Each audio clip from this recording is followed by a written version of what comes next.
Mahalagang bagay naman na dapat tayong magawa na sa halip na galit ang paghariin sa ating mga puso. Yung sinasabi naman po ni St. Paul doon sa 3:14 ng Colossians, sa ibabaw ng lahat ng mga bagay na ito, magbihis kayo ng pag-ibig na siyang alin ng kasangkalan. Pag-ibig na ang sabi naman po ni John doon sa 1 John 3:17, kung ang sino man ay mayroong pag-aari sa sanlibutan ito, nakikita yung kanyang kapatid na nangangailangan, dooy ipagkait ang kanyang awa. Paano mananahan ang pag-ibig ng Diyos sa kanya? Ang sabi mo, munti kong mga anak, huwag tayong magsiibig ng salita, ni ng dila man, kundi ng gawa at katotohanan. Mas maganda po na ang ipalit natin doon sa galit na hindi gumagawa ng katwiran ay yung pag-ibig na iniuutos naman ng Diyos. Dahil ang unang utos, ang sinasabi po sa Biblia, sabi doon sa 22:37 ng Matthew, ibigin mo ang Panginoon mong Diyos ng buong puso mo at ng buong kaluluwa mo, ng buong pag-iisip mo. Ito ang dakila at pangunang utos. Ang pangalawang katulad ay ito, iibigin mo ang iyong kapwa na gaya ng iyong sarili. Anong pag-ibig po yun? Pag-ibig na hindi sa salita lang, kung hindi sa gawa at sa katotohanan. Ang pag-ibig natin sa kapwa ay pag-ibig natin sa Diyos. Subalit, gagawa tayo ng pag-ibig hindi sa gusto lang nating ibigin. Ang sabi nga po dun sa 5:46 ng Matthew, kung kayo iibig lang sa nagsisiibig lang sa inyo, ano ang ganti na inyong kakamtin? Baliwala po yun Kung ibigin natin yung kapatid lang natin, ang babatiin lang natin yung kapatid natin, yung kasama lang natin sa faith, ano ang ganti na ating kakamtin?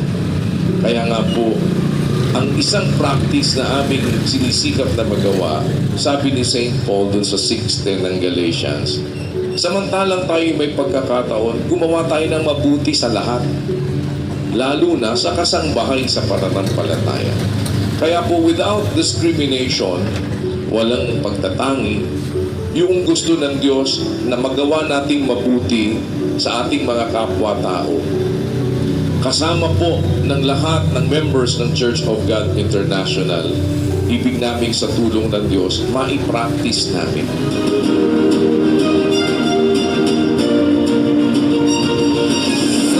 Ang lahat po ng ito ay hindi dahil sa aming sariling kakayahan. Kaya po ang lagi naming sinasabi, sa Diyos ang lahat ng karangalan at ang pinakamataas na pagpupuri magpakailanman.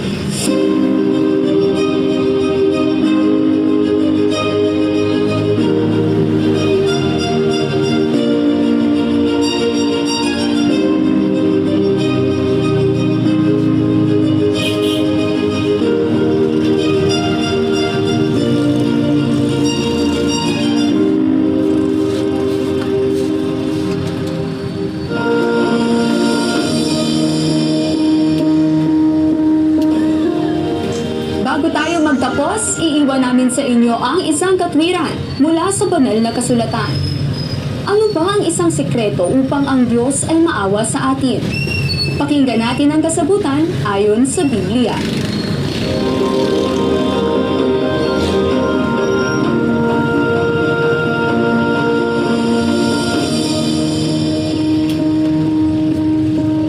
Ang isang aral ni Kristo, awa.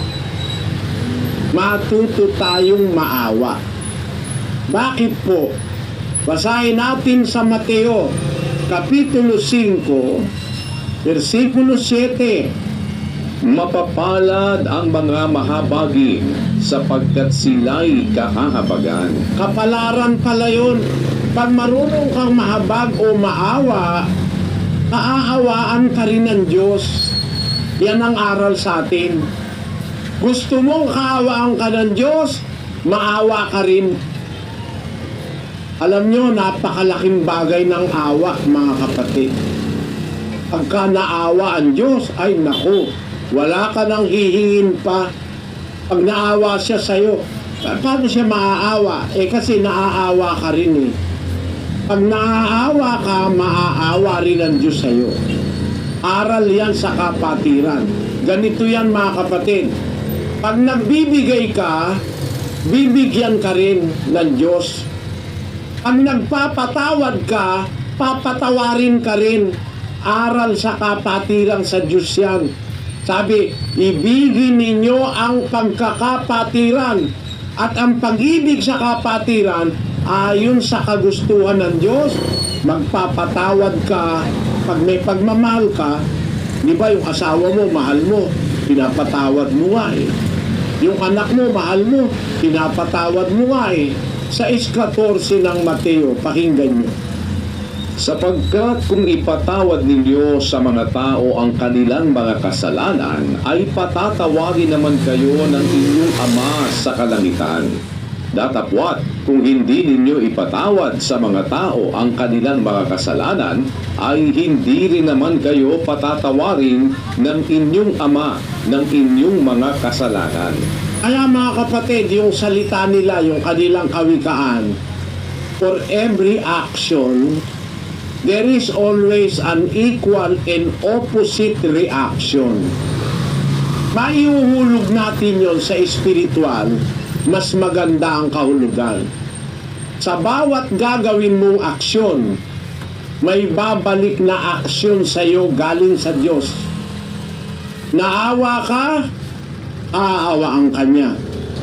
Ang Diyos po, hindi namimili ng kaawaan. Basta maawain ka, kakaawaan ka niya. Sabi ng Diyos kay Moises, maaawa ako. Basahin natin ang 9:15 ng Roma. Sapagkat sinasabi niya kay Moises, ako'y maaawa sa aking kinaawaan at ako'y mahahabag sa aking kinahahabagan. Kaya nga, hindi sa may ibig, ni hindi sa tumatakbo, kundi sa Diyos na naaawa. Ayon, sa Diyos na naaawa. Hindi ka tumatakbo. Hindi mo gusto. Pag gusto kang kaawaan ng Diyos, kakaawaan ka niya. Walang makaka-question dun eh. Karapatan ng Diyos yun. Di ba nga, yung mga presidente, pag naawa sa bilanggo, papalayain. Di ba yung tinatawag na executive clemency? Yung clemency, awa yun eh, ang kahulugan nun eh. Oh. Kung yung mga presidente, mga ng Amerika, ng Pilipinas, pwedeng maawa, ang Diyos pa hindi pwedeng maawa. Ang Diyos ang unang-unang may awa. Kaya, kung tayo may awa, kakaawaan din tayo.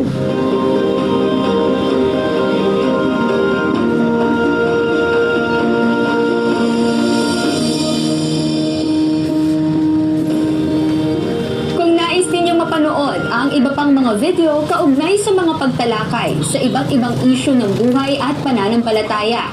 Bisitahin lamang po ninyo ang MCGI channel sa YouTube para tayo ay matuto ng mga katwiran mula sa banal na kasulatan na magsisilbing gabay sa ating mga pamumuhay. Pansamantala dito po muna nagtatapos ang ating programa.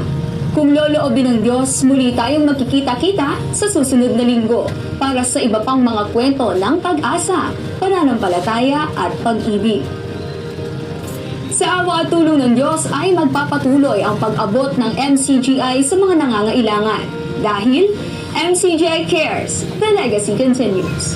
Works of faith, hope and love for the glory of God. Salamat po sa Diyos.